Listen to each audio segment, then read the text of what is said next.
আসসালামু আলাইকুম। জামাত এনসিপি জোট বুঝার আগেই ডক্টর ইউনূস অকল্পনীয় ঘটনা ঘটিয়ে দিয়েছে। জামাত এনসিপি বুঝতেও পারেনি। জামাত এনসিপি প্রথম থেকে ভাবছে যে ডক্টর ইউনূসের সরকার জামাত, এনসিপির সরকার। জামাতও এটা ভাবত, এনসিপিও এটা ভাবত। কারণ ডক্টর ইউনূস নিজেই বলতেন যে আমার নিয়োগকর্তা হলো ছাত্ররা। ছাত্ররা মানে এনসিপি, নাহিদ ইসলাম, সার্জিস আলম, আসিফ মাহমুদ, সজীব ভুঁইয়া, মাহফুজ আলম এরাই ওনাকে নিয়োগ দিয়েছেন। এটা উনি বারবার বলছেন এবং এটা নিয়ে অনেক বিতর্ক হয়েছে আমাদের দেশে। বিএনপি তো এটাকে নিয়ে খুব কড়া ভাষায় সমালোচনা করছে ডক্টর ইউনূসের, যে তাহলে আমরা কিছু করি নাই, এটা ওনার নিয়োগকর্তা। বিএনপি তো বিরোধিতা করছে এবং বিএনপি ওনার পদত্যাগও চেয়েছে। গত বছর আপনাদের মনে থাকার কথা, সালাউদ্দিন বলছেন যে উনি পদত্যাগ করুন, পদত্যাগ করলে আমরা নতুন উপদেষ্টা খুঁজে নিব। তখন ডক্টর ইউনূস বলছিলেন যে উনি পদত্যাগ করতে চান। পরে ওনার সাথে সব দল গিয়ে আলোচনায় বসলো। জামাত গেল, সাথে সাথে এনসিপির নাহিদ ইসলাম গেল, গিয়ে পরে এসে বলল যে আমরা ওনাকে বুঝিয়ে বলছি, উনি যাবে না। এই বিপার্টি সহ অনেক দল গেল। বিএনপি ওনার বিপক্ষে ছিল, কারণ উনি বলতেন ওনার নিয়োগকর্তা ছাত্ররা। এটা বিএনপির খুব লাগছে। এই জন্য এনসিপি ভাবতো যে এটা তাদের সরকার, জামাত ভাবতো যে এটা তাদের সরকার, উনি জামাতের ব্যবহারে কাজ করেন। এবং আমাদের দেশের যত সাংবাদিক আছেন এবং টক শোতে সবসময় আলোচনা হয়েছে যে এরা তো এনসিপির সরকার, জামাতের সরকার। এটাই নির্বাচনের 2 দিন আগেও সবাই বলতো, বিএনপির নেতারা সহ সবাই, যে এটা তো জামাতের সরকার, এটা এনসিপির সরকার, এটা তো আমাদের সরকার না। এটা হলো রাজনৈতিক কৌশল ছিল জামাতকে হারানোর।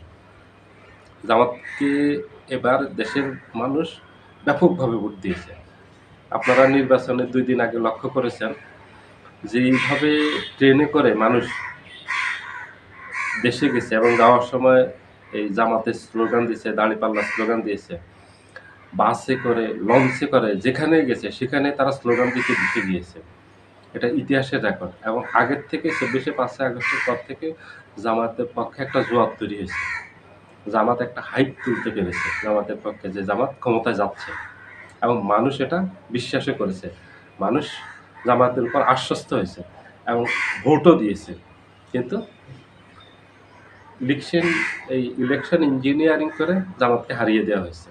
এটা সবার বিশ্বাস, এটা জামাতের বিশ্বাস, সবার বিশ্বাস। কারণ এটার অসংখ্য প্রমাণ আছে জামাতের হাতে। জামাতকে 53টা সুনির্দিষ্ট করে আসন দিয়েছে, জামাত অভিযোগ করেছে, এগুলিতে হারিয়ে দিয়েছে। এটার প্রমাণ সহ আছে এবং আইনি ব্যবস্থা জামাত নিবে, ঘোষণাও দিয়েছে জামাত, এবং সেগুলি নিবে।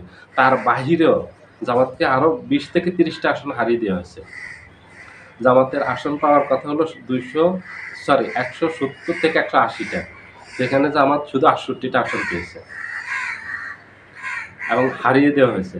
এটা এই ডক্টর ইউনূসের মেটিকুলাস ডিজাইনে এটা করা হয়েছে। এটার সাথে ছিল ডক্টর খলিলুর রহমান। জামাতকে, এনসিপিকে ডক্টর ইউনূস খুব মধুর মধুর কথা বলে নির্বাচন নিয়েছে। নির্বাচনে নিয়ে জামাতকে একেবারে হাতে হারিকেন ধরিয়ে দিয়েছে, এনসিপিকে হাতে হারিকেন ধরিয়ে দিয়েছে। এনসিপি কমপক্ষে 15 থেকে 20টা আসন পাওয়ার কথা। এই যে এনসিপির নাসিরুদ্দিন পাটোয়ারিকে তো একেবারে হাতে ধরে হারিয়ে দেওয়া হয়েছে, ওখানে তো হারেনি। এভাবে এনসিপির অনেকগুলো প্রার্থীকে হারিয়ে দেওয়া হয়েছে, জামাতের অনেক প্রার্থীকে হারিয়ে দেওয়া হয়েছে, আল্লামা মামুনুল হককে হারিয়ে দেওয়া হয়েছে। তো এই যে একটা ডিজাইন করা নির্বাচন, নির্লক্ষণ নির্বাচন, এটা জামাত বুঝতে পারেনি। এখন জামাত বুঝতে পারছে এটার সাথে কারা কারা জড়িত। এই প্রমাণগুলো জামাতের সাথে আছে। এটার সাথে সরাসরি ডক্টর ইউনূস জড়িত, এটার সাথে ডক্টর খলিলুর রহমান জড়িত। আমেরিকা, ভারতের নির্দেশে জামাতকে আসতে দেওয়া হয়নি। আপনারা একদম নিশ্চিত থাকেন আমার এই কথায়। আমেরিকা, ভারত জামাতকে ক্ষমতায় আসতে দেয়নি। জামাত নিরঙ্ক সংখ্যাগরিষ্ঠতা পেয়েছে, জনগণের রেকর্ড সংখ্যক ভোট পেয়েছে। এবার যদি শুধু কোনো ধরনের কারচুপি না করে বৈধ ভোট যারা দিয়েছে, যাকে দিয়েছে, এটা যদি নির্বাচিত করতে এবং সেভাবে ফলাফল ঘোষণা করতে, তাহলে জামাত 270 থেকে 280টা আসন পেত জামাত জোট এবং জামাত সরকার গঠন করত। এবার এত রেকর্ড সংখ্যক ভোট দিয়েছে, সেই ভোট গেলে কোথায়? এবং এই যে ভোটার কারচুপি করছে, এই যে ভোটের যে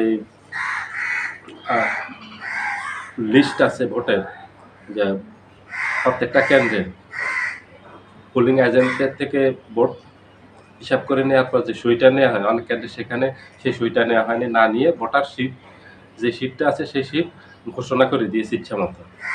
এই জামাতের এনসিপির ইয়াদেরকে, পোলিং এজেন্টদেরকে বের করে দিয়েছে কেন্দ্র থেকে, এবং অনেক জায়গায় সই নিয়েছে, কিন্তু পরবর্তী সময় দেখা গেছে জামাত ভোট পেয়েছে 1000, সেখানে দিয়ে দিয়েছে 400 ভোট, ওখানে ঘষা মাজা করে বিএনপি প্রার্থীকে ওই কেন্দ্র থেকে বিজয়ী ঘোষণা করছে।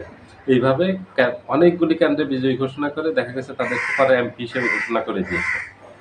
এগুলি এখন সোশ্যাল মাধ্যমে ঘুরে বেড়াচ্ছে। এসব জামাতের এক প্রার্থী দেখলাম যে ওখানে উনি পেয়েছেন 62,000 ভোট, আর বিএনপির প্রার্থী পেয়েছে 42,000 কত ভোট। ওখানে জামাতের প্রার্থীকে পরাজিত ঘোষণা করছে, বিএনপি প্রার্থীকে বিজয়ী ঘোষণা করছে। এই ধরনের ঘটনা ঘটছে। তো এই নির্বাচনটা ডিজাইন করা ছিল, এটার জন্য দায়ী ডক্টর ইউনূস এবং এই যে ডক্টর খলিলুর রহমান। ডক্টর খলিলুর রহমানের গত বছর কিছু বিরোধিতা করছিল বিএনপি, সালাউদ্দিন আহমেদ সহ, এবং তার পদত্যাগও চেয়েছে।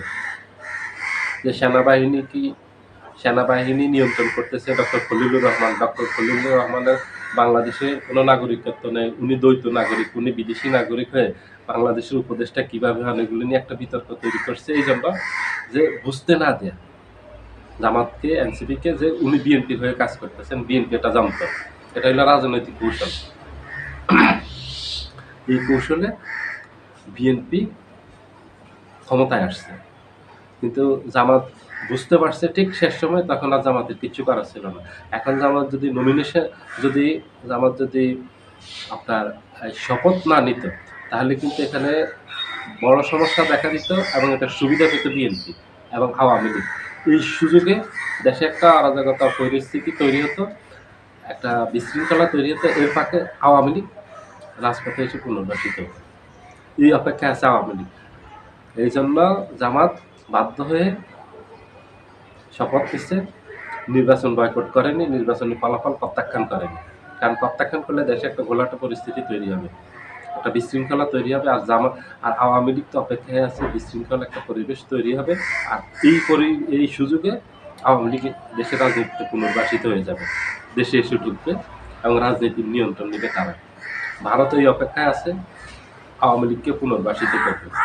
তারেক জিয়া, যে আনন্দবাজার পত্রিকায় বলছিল না, তারেক জিয়া 3 শর্তে আসতেছে বাংলাদেশে। 3 শর্তের এক শর্ত হলো আওয়ামী লীগকে পুনর্বাসিত করা রাজনীতিতে। দ্বিতীয়টা হলো ভারতের বিরোধিতা করবে না কখনোই। তৃতীয় হলো আমাদের সামরিক শক্তি বাড়াবে না, যেটা ভারতের জন্য হুমকি হবে। ওই ধরনের কোন ধরনের সামরিক শক্তি করবে না, এবং জুলাই সনদে স্বাক্ষর করবে না। জুলাই সনদ স্বাক্ষর করার অর্থ হলো ভারতের বিপক্ষে যাওয়া। কারণ জুলাই সনদে যে সংস্কারগুলি আছে, এই সংস্কারগুলি করলে ভারত বাংলাদেশের চরম বিরোধিতার মুখে পড়বে, এবং যেগুলি আছে এখানে সংস্কার প্রস্তাব, এগুলি ভারতের বিপক্ষে যাবে সবগুলি। ভারতের যে সুবিধাগুলি বাংলাদেশ থেকে পেত, এগুলি সব বন্ধ হয়ে যাবে। ভারতের অবৈধ যত সুবিধা আছে সব বন্ধ হয়ে যাবে। এই জন্য ভারত এই বিএনপিকে, তারেক রহমানকে এনে ক্ষমতায় বসিয়েছে। তারেক রহমান ক্ষমতায় আসার আগেই, দেশে আসার আগেই তো আলোচনায় ছিল যে ভারতের কাছে নাকে খত দিয়ে আসছে, ভারতের কাছে মুচলেকা দিয়ে বাংলাদেশের রাজনীতি করতে আসছে, এবং বিএনপি ক্ষমতায় বসাবে।